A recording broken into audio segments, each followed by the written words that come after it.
mga bagay, walang nakakilala sa anak except ang ama at walang nakakilala sa ama except ang anak.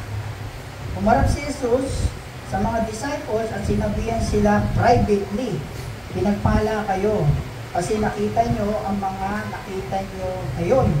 Sinasabi ko sa inyo, maraming propeta at mga hari ang gustong makita ang mga nakikita nyo, pero hindi nila nakita. Gusto nilang marinig ang mga naririnig nyo, pero hindi nila narinig. Yun yung bago dun sa binasa natin, sa kwento ng parable ng Samaritan. So ano ibig sabihin nun?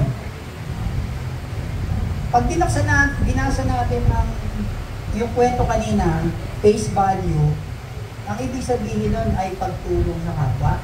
Diba? Parang yun ang lumalabas doon. Tulungan mo yung kapwa.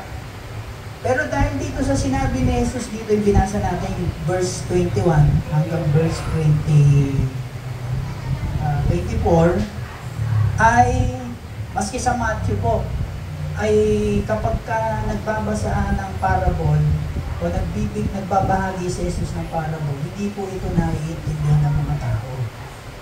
Mapapansin po natin pag si Jesus ay nag-share ng parable, yung ibig sabihin niyan, kanino po niya sinasabi? Nakababasa na natin, no? Kanino niya sinasabi? Sa mga disipulo. Kaya sabi niya, mapalad kayo. Kasi yung mga tao dati na gustong marinig itong naririnig ko, hindi nila marinig. Kasi nga, ang sinasabi doon na ang mga parables ay, ito po ay mga kwento na merong punto na gustong sabihin, hindi lang po aral.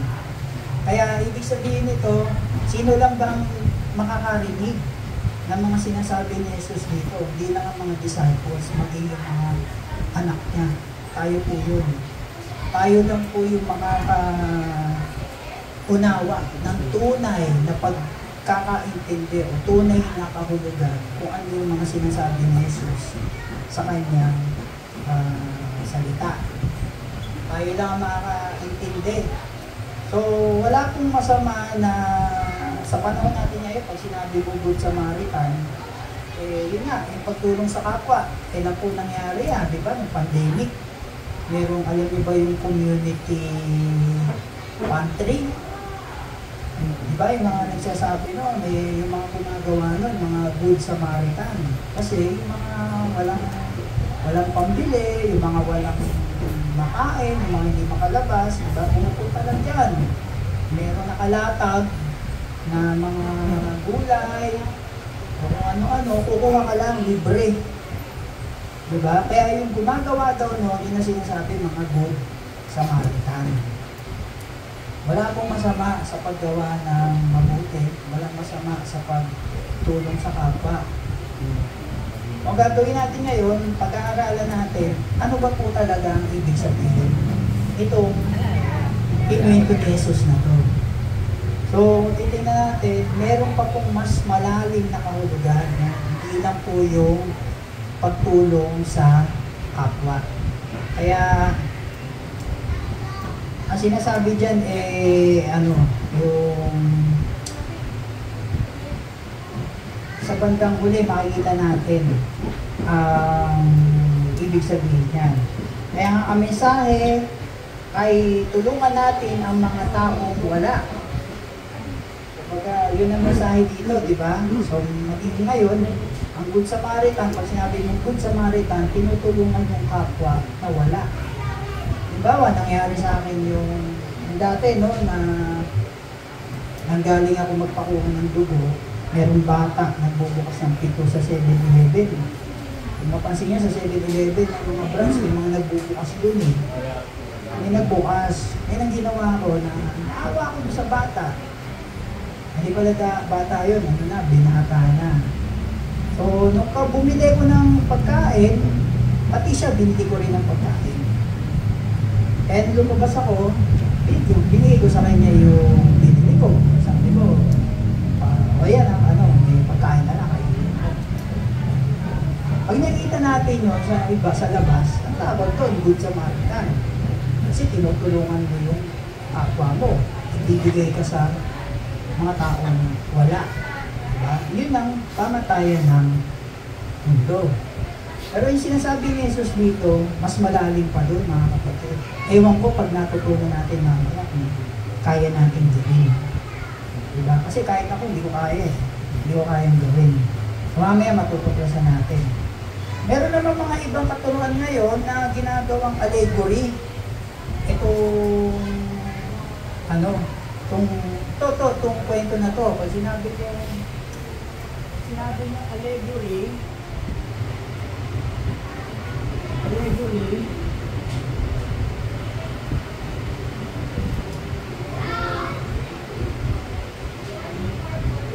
yan ay hidden meaning o yung ibig sabihin niyan tagot. So kailangan meron ka pang revelasyon mula sa Diyos para maintindihan kung ano yung sinasabi ni Jesus dito. Kasi sinasabi dyan, yung daw tao, yan daw si Adan, yung Jerusalem, yan daw yung paraiso, yung Jericho, yan daw yung mundo, yung magnanakaw, yan daw yung si Satanas, yung pare, yan daw yung batas, yung Levites, yan daw yung mga propeta, yung Samaritano, yan daw si Jesus, yung sugat, yan daw yung pagsuway sa mga utos ni Jesus, yung donkey, yan daw ang katawan ni Jesus, yung bahay o yung paupahan, yan daw yung simbahan, yung Samaritanong pagbalik, yan daw yung second coming. So wala pong kinalaman yun dito sa kwento ito. Hindi po allegory ang Biblia. Wala pong malalim pa o misteryo yung ibig sabihin. Ang kailangan lang po talaga natin gawin ay pag-aralan para malaman natin. Pero hindi na yung talagang meron pang mas misteryo. Wala po. So kailangan lang natin pag-aralan. So, yan po, simulan na natin yung ating pag-aaral. Tandaan po natin na ang parables, ilan po ang parables ng Panginoon? Nasa 40 po yan, parable. Ito, parable ng Good Samaritan, parable ng wheat and tares, parable ng prodigal son, parable ng lost coin, parable ng lost sheep, marami po yan, nasa 40. Kung babasahin po natin lahat yan at maintindihan, ang pinakasumatotal po ng ibig sabihin yan ay kaligtasan. Kaligtasan. So, Kuya Jay, pinasa natin kanina, sabi ni Jesus sa tao, sino ba si tatlo ang gunawa ng mabuti sa kapwa? Paano naging kaligtasan yun? Paano naging tungkol sa kaligtasan? Ito, alamin na natin. So, kung titingnan natin na mababasa natin doon sa una, di ba? Isang teacher ng law ang lumapit kay Jesus at nagtanong para hanapan siya ng mali. Ito pong sa verse, verse 25. So, ito pong taong ko ay lumapit kay Jesus, ang tawag din dito, eskriba. Yung mga eskriba, mga scholar to, mga maggaling to sa mga kautusan ni Moises. May lumapit sila. Lumapit siya lang. Para nga, kaya siya lumapit, sabi? Para hanapan ng mali. Kumbaga para i-trap si Jesus. So, tinanong niya, di ba? Ano daw yung gagawin niya para magkaroon ng buhay na walang hanggan? So, sumagot si Jesus. Sabi niya, ano ba nakasulat sa scriptures? Sa mga kautusan ni Moises, ano ba nakasulat? So sumagot yung lalaki. Sabi niya, mahalin mo ang Panginoon mong Diyos ng buong puso, buong kaluluwa, buong lakas at buong pag-iisip. At mahalin mo ang kapwa mo gaya ng pagmamahal mo sa akin. So saan kinuha ng eskriba? Nasa Deuteronomy nasa Deuteronomy chapter 6, 4 and 5, yung pagmamahal sa Diyos ng buong isip, kaluluwa, buong lakas. Tapos yung pagmamahal mo sa kapwa, dahil ng pagmamahal sa sarili mo, Nasa Leviticus chapter 19 yan. Verse 18. So matalino.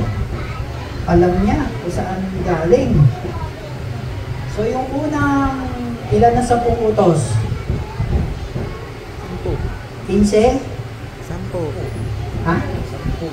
Ilan? 10. Nagkagana ba kayo? Ilan yung 10 utos? 10, di ba?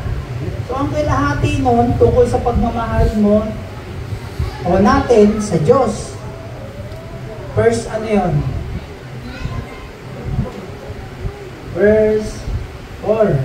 Verse 3. Yung 4 hanggang 6, mula doon sa pagmamahal mo sa igalang mo ngayong mga magulang, hanggang doon sa pinakahuling commandments, pagmamahal mo yun sa kapwa mo. So, tandaan nyo yung 10 commandments, marami po yung utos. Nasa 1,500 na utos yan kay Moises ng Diyos.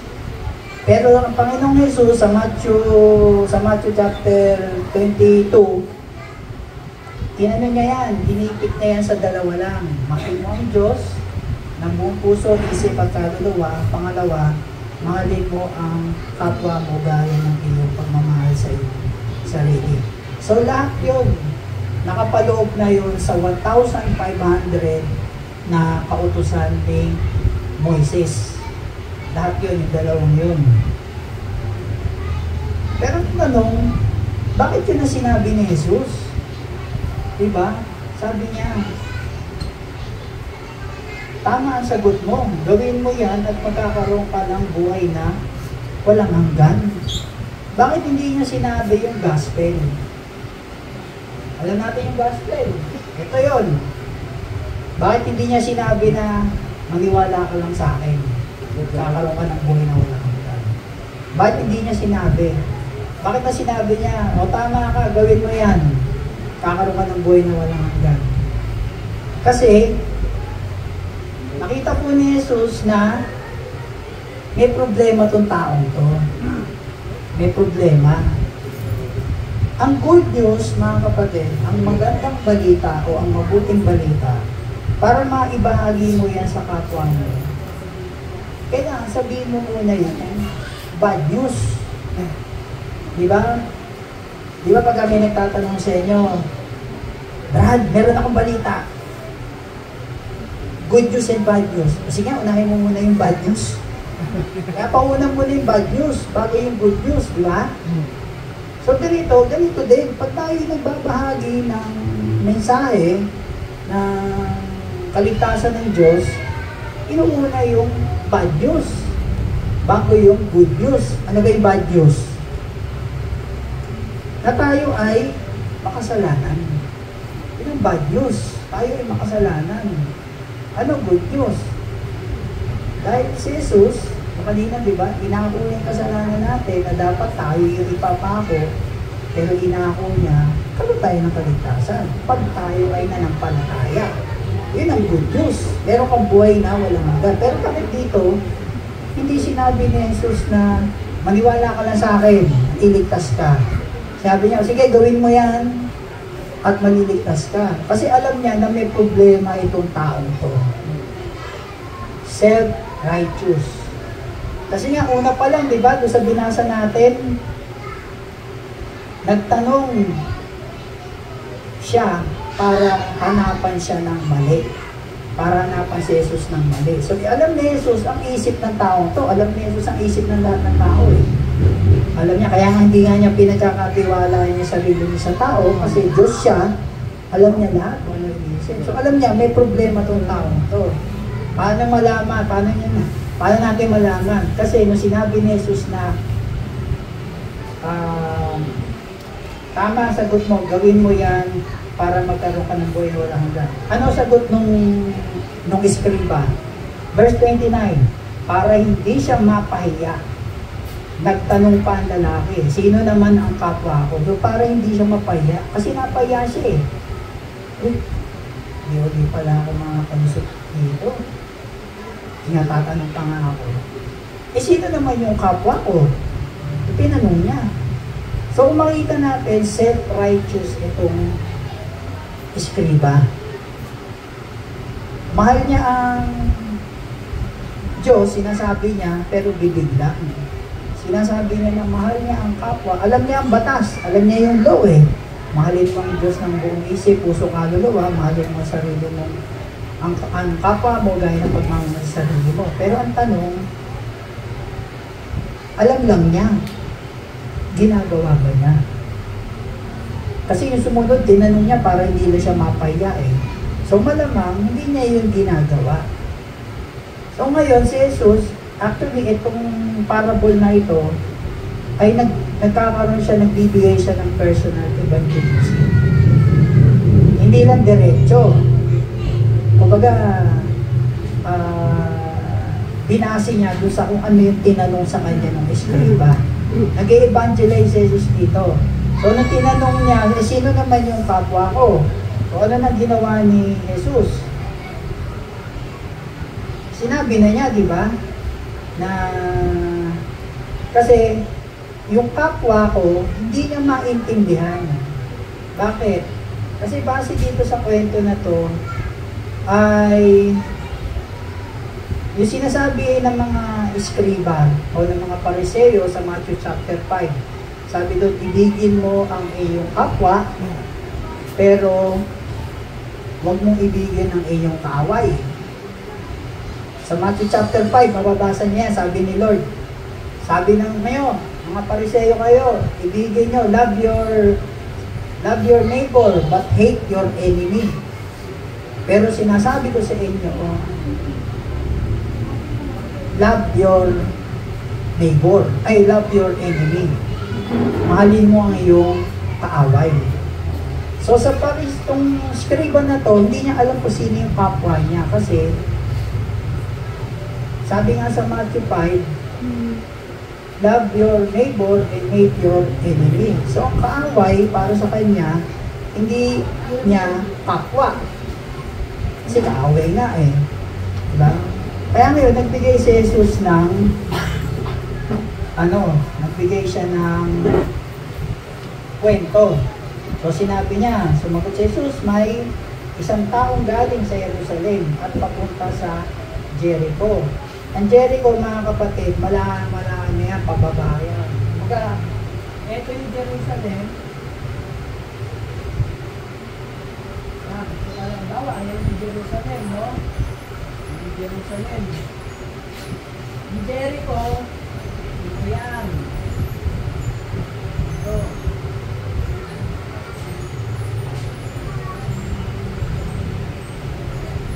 Yan, Jericho yan. Ito yan, malayo.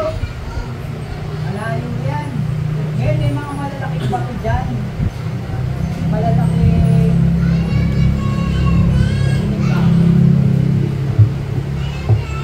meron diyang mga malalaking bato na itong mga magnanakaw pwede yung magtago dyan. Siyempre, ito may mga tao na umaakyat dyan para nandito kasi yung templo yan, para sumamba. May umaakyat dyan. Ngayon, ito mga bato na to pwede pagtaguan niya ng mga magnanakaw. Kaya pagka ikaw meron kang mga dala, yung mga magnanakaw na yan pwede kang nakawan. Tapos bugbugin. Kasi nga masyado yung matarik yan, tarik masyado. Tapos bihira lang yung umaakyat kasi nga masyado matarik. Kaya pagka naano ka dyan, nadali ka ng magnanakaw na mga nakatago dyan sa bato, nanakawang ka. Ganyan na itsura ng Jericho, nasa ilalim siya. Ang Jerusalem nasa ibabaw, 3,000 feet below Jericho. Kaya gumawa ng kwento si Jesus dito.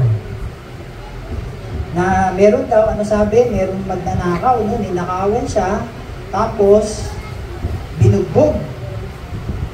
Tapos may dumaan daw na, ano yung unang dumaan? Meron dumaan na pare o priest.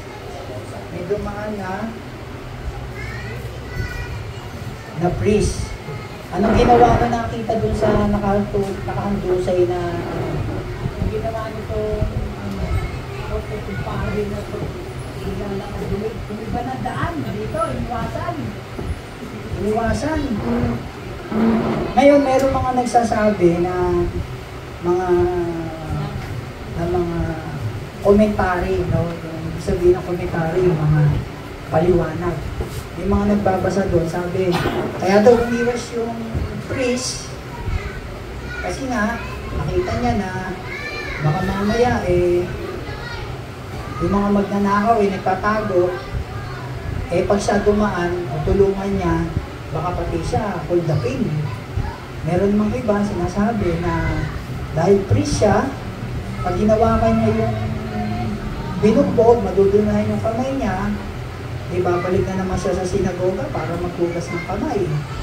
Marami silang mga ritual o mga tradisyon. So yun. Pero kung tutuusin mga kapatid, wala pong ganung klase isipin yung priest. Kasi bakit? Hindi niya maiisip yun. Kasi bakit? Kwento nga lang po kwento. Hindi siya totoong nangyari. Di ba? Kwento lang ni Jesus. Kaya hindi maiisip nung priest yun. Maging yung Levite, hindi niya maiisip. Pero anong sabi ni Jesus? Umiwas. Tapos itong Levite, umiwas din. Di ba? Pero dumating to sa Samaritano, anong ginawa niya nung nakita niya? Ano sabi doon? Dumaan na isang Samaritano sa verse 33. Kita niya ang biktima at sobrang naawa siya. Naawa, no? Naawa siya, tapos nilapitan niya ito, binuhusan niya ng langis at alak. Yung alak kasi, ano yun yung panahon noon, ito ay parang betadine. Antiseptic. Yung alak. Di ba, naalala yung mga nanonood kayo ng palabas? Di ba yung mga nababarel? Pag ginagamot nila yung sarili nila, ano ilalagay nila? Di ba alak? Gin, brandy, lahat. Si Rambo. Yan yung si Rambo. Ano yun? Si Sylvester Stallone. Nakasulat niya dito. Ginawa niya. Binuhusan niya ng alak. Kasi parang alcohol yan nagpaano na sugat na ipapahilom, antiseptic nga. Tapos yung oil, anong ginagawa ng araw nun? Ano siya, lubricant. Siya yung nagpapagaling sa parang yung ginamit ko na oil na Bactroban. Oil yun. Pampagaling yun sa skin, sa sugat sa balat. So yun ang ginawa nung Samaritano. Hindi lang yun. Ano yung ginawa niya? Sinakay niya dun sa donkey. Saan dinala? Dinala niya sa motel. Paupahan. No, paupahan. Para bantayan. Para gamutin. So nag-stay siya doon na magdamag. Inalagaan niya. Binantayan niya yung binugbog. Bakit? Paano natin nalaman na inalagaan niya at binantayan niya? Kasi sabi ko sa susunod na sentence, sa verse 35, kinabukasan. So, ibig sabihin, nag-stay yung Samaritano dun sa taong binugbog. Binantayan niya. Tapos kinabukasan, aalis na siya, nagbigay siya ng 2 silver coin. Ngayon, anong patumbas ng 2 silver coin na yun? Noong panahon na yun, mga kapatid, ang pag-upa sa isang paupahan na lugar ay 1/32 silver coin. Binigay niya 2. So kung kukumpitin natin yun, ang katumbas ng 2 silver coin na binigay, katumbas ng 2 buwan na pag-stay. Kaya niyo bang ganyan? Na hindi mo kilala. Una, kaaway mo pa. Pero gastusan mo ng ganong klase. Diba?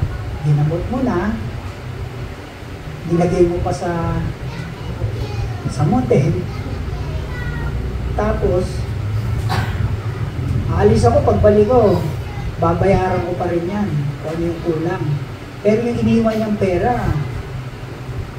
pang 2 buwan na gastusin. Halimbawa si Ate Teng, kaya mo bang gastusan si Kuya Jess ng ganon? Kuya Jess, dahil birthday mo ngayon, meron akong regalo sa'yo. Mag-stay kayo ni Ate Dayan dito sa hotel na to. Good for 3 days.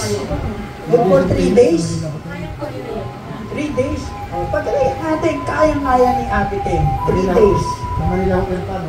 Oh, 3 days. Free breakfast pa yun. Free breakfast. Gamitin mo lang ng amenities, di ba? Swimming pool, basketball court, bilyar, gamitin mo lahat. For 3 days. Eh kung 2 months. Kuya Jess, dahil sa anniversary nyo, gagastusan ko kayo, 2 buwan, diyan kayo, kayong uuwi, 2 months. Kaya mo yan, Tito Teng? Hindi, di ba? Sino makagawa nun? 1 linggo nga lang eh. Ito, tulad si Store. Sabihin mo kay Albert, pakakainin kita sa Eat All You Can, 1 linggo. Kaya mo yun? Ha? Kaya-kaya? Ang daw? Sabi? Kaya mo? 1 linggo? Kaya. O sige. 1 buwan. Kasi araw-araw yun ha. Araw-araw. Kaya? Kaya pa rin? Ba? Maraming pera to ah. Kaya pa rin? Ano nga kaya? Sige, 1 taon. 1 taon, kaya? Maaari pa rin mga kapatid, meron pa rin kayang gumawa niyan. Kahit 1 taon. Pero ang susunod na tanong ko, kaya bang gawin yan habang buhay? Yun na yun. Yun na yung pinakamatindi tanong. Kaya mo ng 1 linggo, kaya mo ng 1 buwan, 2 buwan, 6 na buwan, 1 taon, 10 taon, kaya mo. Ang tanong niya, kaya mo bang habang buhay gawin? Pero mga kapatid, 1 tao lang yun, ha? Eh, paano yung iba? Diba? So, isipin niyo yun. So, makikita natin na yung tinulungan nito. Itong Samaritano, di ba? Kung makikita natin, labis-labis yung kanyang pagmamahal. Labis na labis yung pagmamahal niya dun sa taong hindi niya kilala at dun sa taong kaaway niya. Pero kung titingnan natin, itong nagtanong sa kanya na tao na to, itong skriba, sabi ko nga kanina, di ba, alam ni Jesus may problema to. Kasi nga tinanong niya, sino ba yung aking kapwa? So hindi niya maiisip na yung kaaway ko pala ay kapwa ko rin. Kasi nga kaaway niya eh. Kasi yun ang sinasabi sa, yun ang sinasabi doon sa mga tradisyon ng mga Pariseo. Na mahalin mo sarili mo, mahalin mo kapwa mo, at galitin mo yung kaaway mo. Pero sabi ni Jesus, mahalin mo ang iyong kaaway.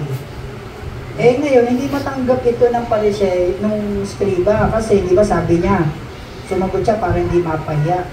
Kaya, ano ba yung kapwa ko? Kasi ang intindi nila dyan sa kapwa ko, nandito yan sa Psalms 39, verse 21 to 23. Ano yan? Para i-justify niya, para hindi siya mapahiya. Kasi virtues yun. Na sabi ng Lord, galitin namin, yung kaaway namin, mahalin namin, yung yung mga taong mahal namin. Pero kung tutusin, sabi sa Leviticus 19, kung babasahin na yan, 33 to 34, ang utos ni Moises doon, mahalin mo ang mga estranghero. So mahalin mo daw yung mga stranger na pumunta sa lupa mo. Bakit naging kautusan yun? Kasi, itong mga Hudyo na to, mahalang nila yung mga sarili-sarili nila. Mahalang nila yung mga nakapaloob sa grupo nila. Yung mga nasa labas ng grupo nila, wala silang pakialam dyan. Eh syempre, mayroong mga taong dumadaan sa lupain nila, di ba? Mga estranghero. Ginagawa nila, pinapalayas nila yan, hindi nila ine-entertain. Kaya sabi doon ni Moises, sa kasulatan na yun, kautusan, na mahalin mo ang mga estranghero na dumadaan sa lupa mo. So yun yung sinasabi. Ngayon, ito kasi kung aralin natin itong priest ay yung hindi niya mahal ang Diyos. Bakit? Kasi kung mahal niya ang Diyos, tutulungan niya yung tao. Diba? Itong Levite, hindi rin niya mahal ang Diyos. Kasi kung mahal niya ang Diyos, tutulungan niya yung tao. Pero itong Samaritano, alam niyo ba pag sinabing Samaritano sa panahon nila, outcast ka. Kasi, itong mga Samaritano, itong mga Hudyo to na nagpamasal sa mga Hintil. So, ang tawag sa kanila ay half-breed. Parang Pinam. Diba? Filipino-American. Pinaus. Filipino-Australian. Diba? Pinkan. Filipino-Canadian. Ito ganun din. Half din sila. Kalahati lahi Hudyo, kalahati lahi Hintil. Ayaw ng mga Hudyo yun. Pagka Hudyo ka, dapat puro ka na Hudyo. Ayaw nila yan. Kaya kaaway nila yan. Kaya nung panahon na yun, kapag kaayaw nila sa isang tao, di ba, sinasabi nila, ikaw ay isang Samaritano. Paggalit sila sa tao, yun ang sinasabi nila, di ba? Hindi lang yun. Ikaw ay Samaritano at sinasabihan ka ng Diablo. Kanino sinabi yun? Sinabi kay Jesus yun. Di ba't ikaw ay isang Samaritano at sinasabihan ng Satanas? So pag meron silang gustong sabihin na masama sa isang tao, sinasabi nila na ikaw ay isang Samaritano. Pag sinabi mo Samaritano, yun sa kanila kaaway nito yun. Masama. Kaya kung makita natin, itong Samaritano ay hindi ganun yung ginawa niya. Nakita niya to, naawa siya, at kanyang tinulungan.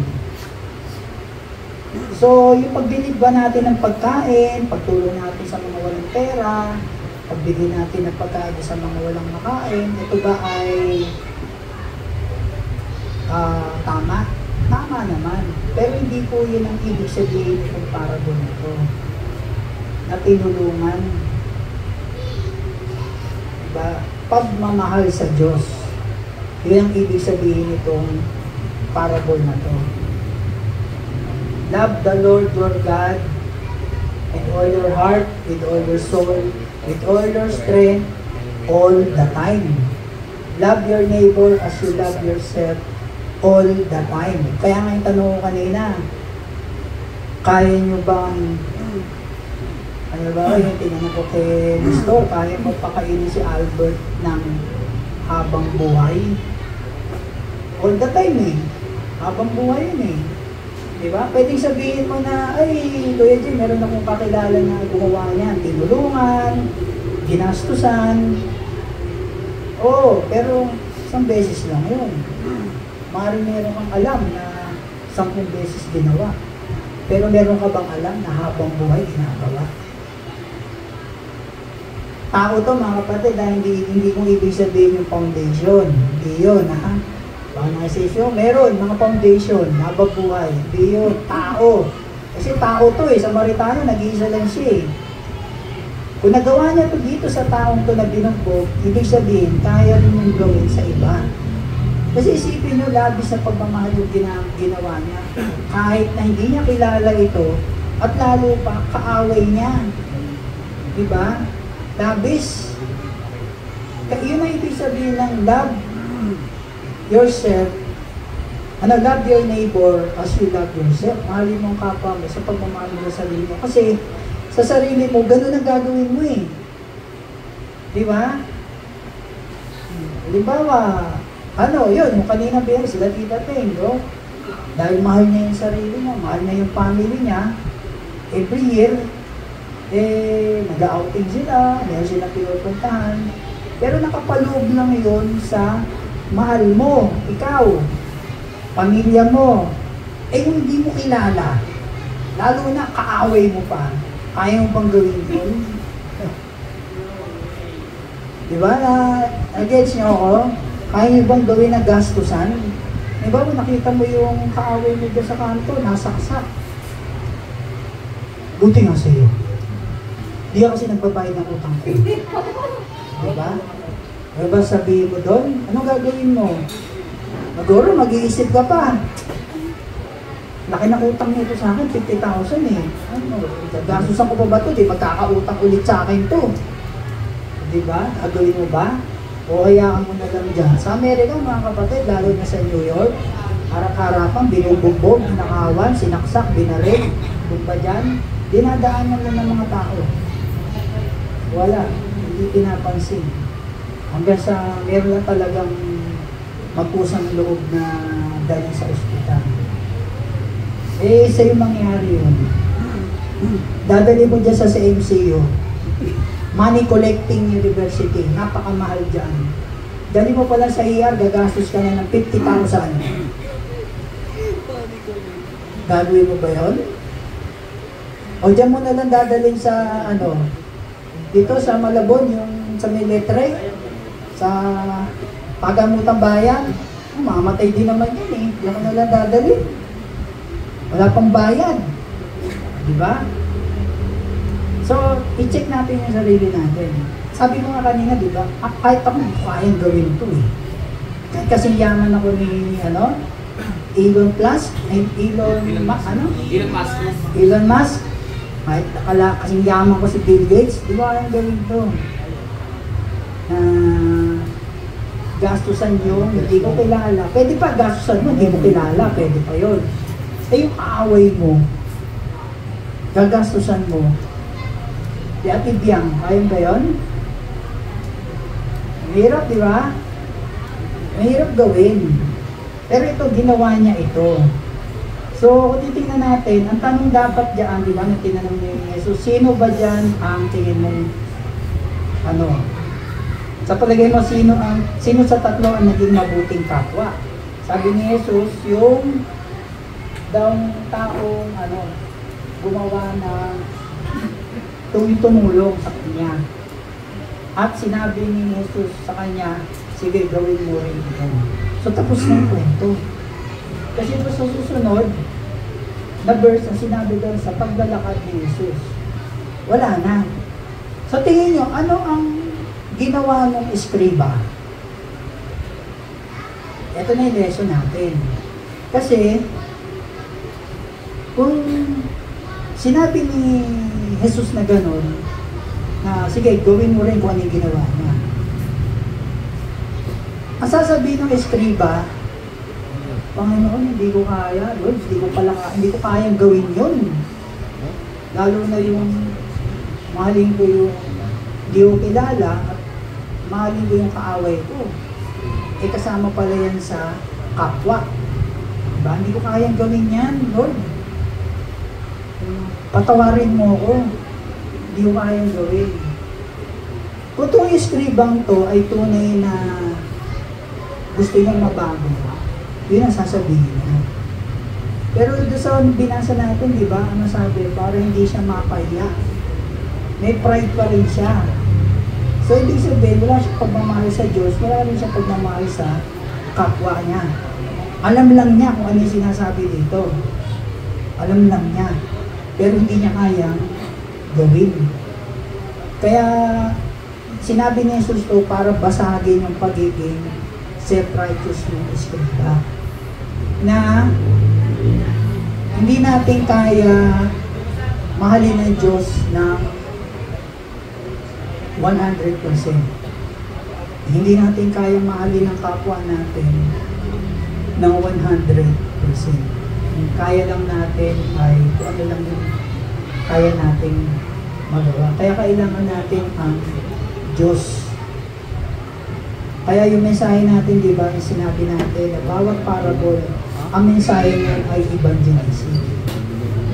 Pagmamahal sa Diyos. Kaya ito, kailangan niya pagmamahal sa Diyos. Na pwede niya sabihin na, Lord, di ko kaya yan. Hindi ko kaya gawin yan. Patawarin mo ko. Tulungan mo ko para magawa ko yan. Kaya sabi niya, itong story na to ay tungkol sa kaligtasan. Kumbaga, nire-require tayo ng Diyos na mahalin natin siya ng perfect. Mahalin natin yung ating kapwa ng perfect. Kaya lang, hindi natin kaya. Kahit ako hindi kaya. Hindi natin kaya. Kailangan natin yung biyaya ng Diyos. Kailangan natin yung habag ng Diyos para magawa natin. Ang pag-aaral na to ay hindi para maging guilty yung mga taong tumutulong sa kapwa, di ba? Yung mga taong nagbibigay ng pera sa kapwa, sa mga mahihirap, mga pulubi, yung mga nagbibigay ng pagkain sa mga walang makain, in short, yung mga tumutulong sa kapwa. Hindi ito istorya para gawing guilty yun. Gawing guilty tayo kasi nagbibigay naman tayo, tumutulong tayo sa kapwa, di ba? Ang istoryang ito ay dinisenyo ng Diyos para maging guilty tayo na hindi natin kayang mahalin ng Diyos ng 100%. Hindi natin kayang mahalin ang kapwa natin ng 100%. Kasi kung mahal natin ng Diyos at kapwa natin ng 100%, sabi ko nga, hindi lang isang tao yung tutulungan mo habang buhay. Lahat ng tao na kailangan, tutulungan mo habang buhay. Hindi lang isang linggo, hindi lang isang buwan, hindi lang isang taon, 10 taon, kundi habang buhay. Tamo sabi nito, pagbalik daw niya, kung ano yung kulang, bayaran ko pa. Kumbaga, alam niyo ba yung extortion? Formula to ng extortion eh. Kung ako yung manager eh, kahit umalis na, pagbalik, ay naku, laki pa ng ginastos niyan eh. Diba? Pero hindi iniisip ng ano yun, yung Samaritano. Ang iniisip niya yung kapakanan ng taong tinulungan niya na maging maayos yung pangangatawan. So yun po, dinisenyo to para hindi tayo maging guilty sa mga hindi natin natutulungan. Sinabi ito ng Panginoon sa atin para maging guilty tayo na hindi natin kayang mahalin ng Diyos ng 100%. Hindi rin kaya natin mahalin ng tao na kapwa natin ng 100%. So para magawa natin yan, kailangan natin yung biyaya ng Diyos, kailangan natin ang kapatawaran niya, kailangan natin ang kanyang habag. Para tayo ay magkaroon ng buhay na walang. So yun po yung talagang ibig sabihin nito ng kwento natin. Pangalawa na lang yung pagtulong sa kapwa. Ang una po dito ay yung pagmamahal natin sa Diyos 100% at pagmamahal natin sa kapwa 100%, hindi natin kayang gawin. Dito ko, kailangan natin ang biyaya ng Diyos, kailangan natin ang kanyang habag, kailangan natin ang kanyang kapatawaran para magawa natin. Yan sa Diyos, mahalin natin siya kasi doon yung magsisimula eh. At mahalin din natin ang ating kapwa. Amen?